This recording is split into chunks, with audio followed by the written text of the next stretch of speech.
Welcome to Brothers in Beer podcast, episode 30. 30. Beer number 4.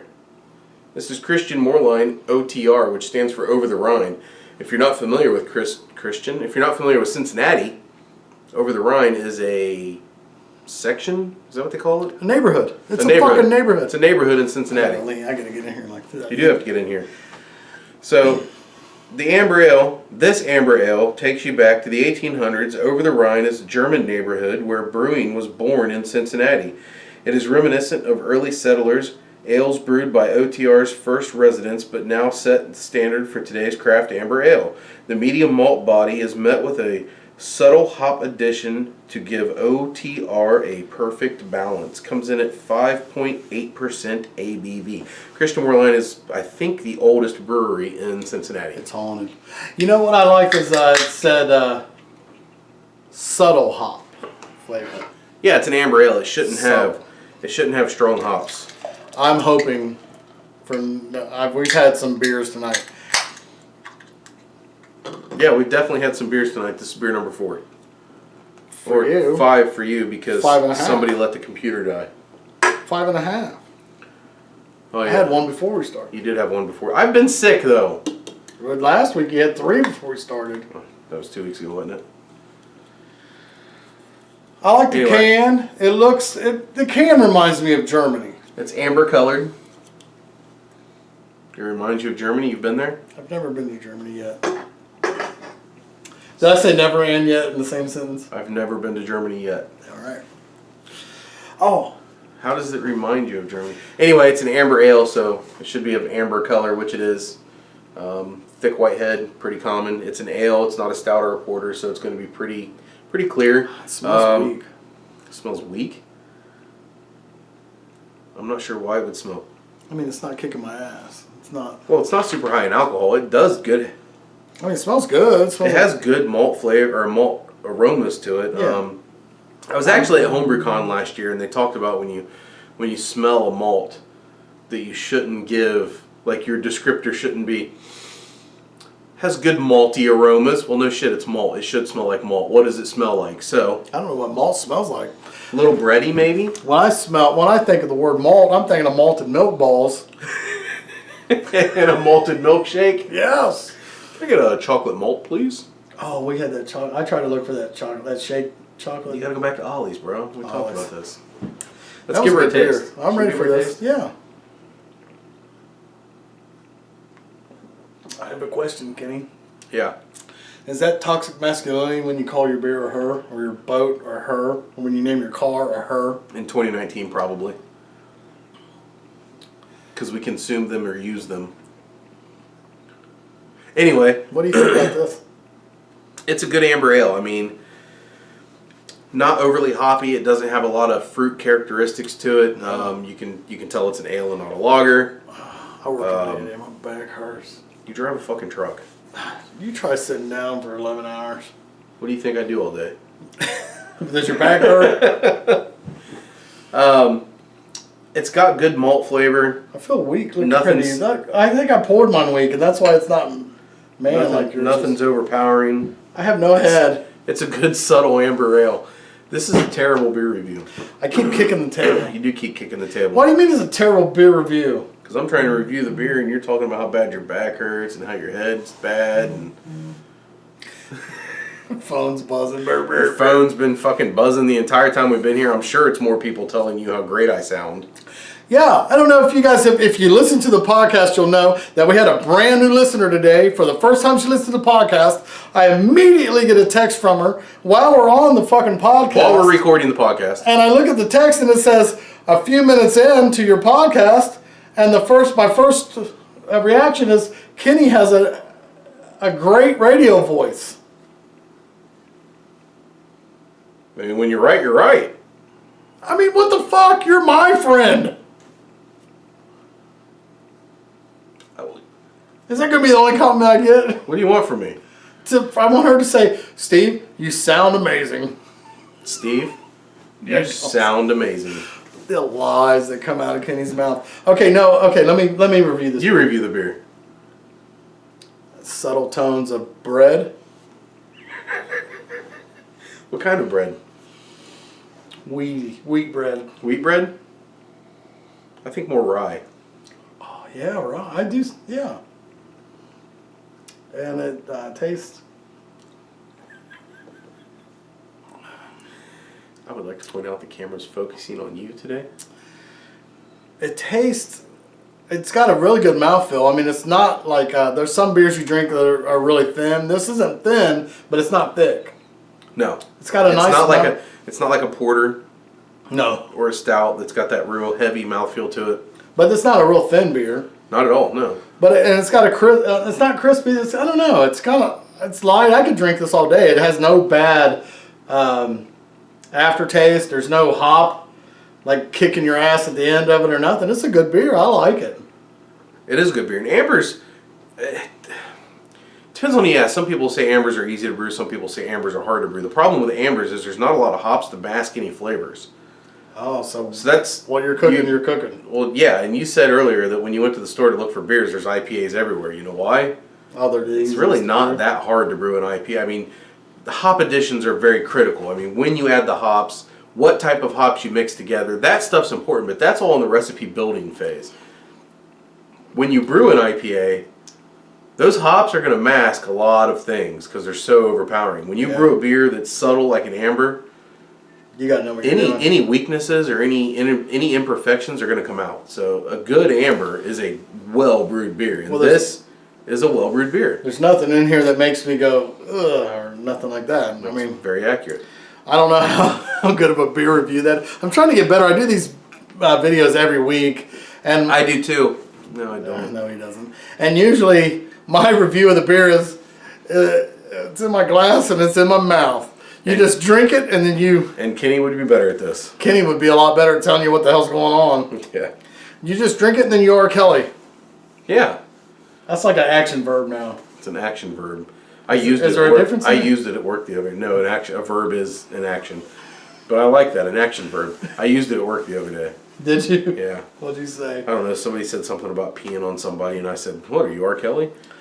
And then Brad immediately said, "Wow, just stealing a line from the podcast, huh?"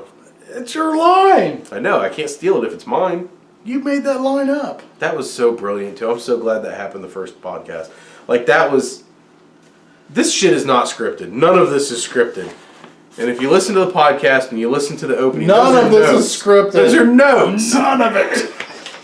That is not a script. That is notes. Anyway, fuck off. If you listen to the podcast, the opening song of the podcast has excerpts from the original podcast that Steve put in, and you'll hear the line that we're talking about, the R. Kelly thing. It just happened. That's how it happened. I'm sure that's what R. Kelly says too. It just happened. He just happened to pee on a 14-year-old girl. Anyway, what do you got for me?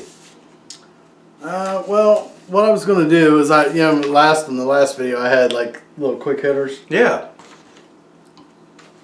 You're pretty proud of them. You know technology. Yeah?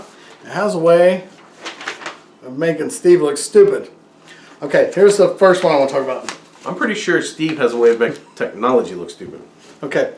I don't know if you know this is a thing or not, okay? This is actually a worldwide event, which it doesn't happen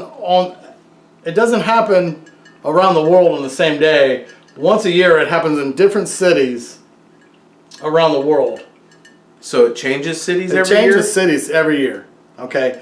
And this is put on this event is put on by a comedy group called Improv Everywhere, and it started in New York. The very first time this happened was in 2002 in New York.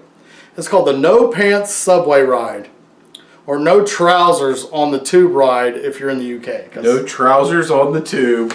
No trousers on the tube ride in the UK, because sometimes it's in the UK, sometimes it's in the United States. Okay, and it happens on different dates. They announce the date in December every year when it's going to happen, and the people that follow this improv group. I'm okay. You have to be somewhere? No. Okay. I was sitting here thinking I took my Fitbit watch off. Where'd it go? Oh, it's on your arm. How many steps did you get today? 9,040 right now. Are you going to make 10,000? No. I'll just swing my arm while I'm driving home. Right. Okay, so what this is every year, annually, this group puts on it's a thing, and it's getting bigger and bigger every year. Since it started in 2002, and I think what made it get bigger is the original picture from the first person that looks like a girl. I don't care if it's a man or a woman. That's a nice ass. And it was an ass and a pair of red undies that said, "Baby, it's cold outside," ironically, because in 2002 that wasn't a bad thing. Nope. She couldn't wear those underwear today. Sure she could. But it was a beautiful picture. Maybe that will be the cover picture of this podcast. Not just that it was it was a well taken photograph too. I mean, it was a good photo, right? I mean, it wasn't just some Joe Blow with an iPhone 3. Maybe I'll make that the cover photo of this podcast. Go for it. It says, "Baby, it's cold." It's a beautiful picture of a beautiful body. Buttocks. Ass. Just ass. Okay, so this is every year. These people, they ride the subway with no pants. None. And if you Google this, there's tons of pictures of all kinds of different people. It's hilarious. On the subway with no pants. None. And some guys are wearing fucking banana hammocks. Yeah. And they got John Hams. Yeah. You're like, oh, put that fucking thing away, man. I'm pretty sure a banana hammock makes everybody look like they got a John Ham. Must be. Maybe it wasn't me. It wouldn't help me. I'm sorry. Okay, that's story number one. The first no pants subway ride began with 7 riders in 2002 in New York City. In 2006, 150 people participated in the New York City no pants ride. During that event, 8 were handcuffed for disorderly conduct. How were they being disorderly? Maybe they had no underwear on. Ooh. Maybe they made it. But the charges were later dismissed. In 2013, 60 cities had coordinators. So maybe it does happen. I think it happens, yeah. Because it happened in New York again this year. So I think it does. I think it happens in several cities throughout the world on the same day. Okay, well, it started in New York. Started in New York. I believe that. That's pretty bad. And it all started because some weirdo on the train wasn't wearing pants. Oh, it says right here, in January 2016, the event happened for the first time in Moscow, Russia. The participants were investigated by the police under the event's instigating of mass public disorder. However, those charges were dropped too. So. I know you got another story to talk about, but I'm going to interrupt you. No, I don't. Since you just talked about no pants and Russia and first time in the train, did you hear about the girl that went to get the loan at the Russian bank? She was a stripper. She went to get a loan at a Russian bank. It was a male loan officer. He wouldn't give her the loan, so she started stripping. There's bank footage of her taking off her shirt. Like, she starts to take it off, and you can see him going, kind of waving his hand. He's probably saying, "No, miss, that's not necessary." However they say it in Russian, I don't know. He might have been saying, "Take that shit off." I don't know. But takes her shirt off, and he's still talking to her or whatever. And then she takes her bra off. She's like just stripping naked in front of him, thinking this is going to get her the loan, right? Yeah. Pretty funny. Bank footage. The bank's not a strip club, is that what you're saying? Bank is not a strip club. He didn't end up giving her the money? He still did not give her the money. I guess she thought if she took her clothes off to get money at work, she could take her clothes off and get money at the bank. Now, I had 2 other stories. Something's going awry with my printer. One story was in Australia. Do they have congressmen and senators over there? They have some. It was a governor. They do have governors. A governor in Australia. It's the governor. Wanted to take tax English. money. Wanted to tax people extra money to get rid of a toad. No, what it was they were going to pay welfare recipients. And what people on welfare, their job, you know how like here, like if you're on welfare, they'll make you go to schools and be like a lunch lady? Sure. You have to work. You used to have to work to be on welfare. You might not remember that. It was before your time. But over there, they had to go and exterminate these toads. These toads are like toxic, and they're invading they're not from that area, and they're an invasive species. Yeah, so they're going to have their welfare recipients go and kill these toads. But my print, I'm blaming it on the printer. I'm going to blame it on Kenny. Has nothing to do with him. Nothing at all. Anyways, that story, I'm sorry. It was very funny, and I liked it a lot. Sorry you guys didn't get to enjoy it. Just go to Google and type in the little search bar thingy. Australian governor tries to get welfare recipients to kill toads. I bet you'll find the story. Could you imagine, like, you're trying to just feed your kids this month and shit. You're getting your fucking, you're barely able to pay your DP&L, and they're like, They bring you like a fucking, what, you got a spear and a trash bag? And you got to walk around the I fucking love it. ponds and... I love it. Are you kidding right now? No, I'm not. The bullshit. Make them earn that shit. Okay, but there's other ways to earn money. Well, yeah, I agree, but Would you go out and kill toads? if they're an invasive species, Do you like frog legs? not really. They're kind of fishy. I heard they taste like chicken. No, it tastes like fishy chicken. They have the texture of chicken, but the taste of fish. Are you kidding me right now? No, they have Who the the texture. fuck is eating They that? have the texture of chicken, but the taste of fishy fish. Was a comedian? I forget his name, but he said you know that it's not a good food when the best thing you can say about it is it doesn't taste that fishy. Like fish are not that good. It's not a good food. That people do. Well, every time I eat fish, you're like, oh, this isn't that fishy. That's what it is. If we were eating steak, you would be like, oh, that's not that cowy. Steak's good, fish is not. See, that's the thing. I like fish that isn't fishy. Right. I I love walleye. I love walleye, tilapia, even though it's terrible. It's tilapia is expensive, man. It's not that expensive. And you cook that shit on a grill, like that's a fucking steak. No, tilapia is pretty thin. Oh, It's not too what am bad. I thinking? Oh, I'm thinking of Maui Maui. Mahi Mahi is expensive, and they're, oh man, that's so good. Is it good? Mahi Does it Mahi taste is fishy? good. Not too much, no. Not too much. Fish is only good if it doesn't taste fishy. Fishy's only good if it doesn't taste fishy. You can say that about other fishies. On that note, thank you all for watching. We much appreciate it. Like, subscribe, please comment. All that stuff. Yeah, comment. You know, even if you hate it, just put on there, fuck you, fuckers. I would love that. I'm Call going to him- call you out next YouTube video, but I would love that. Call him a fucker. Do it. I dare you. Thanks for watching. BrothersandBeerPodcast.com. Look us up on It's not social updated. medias. We'll get it there. Don't worry. Brothers and Beer.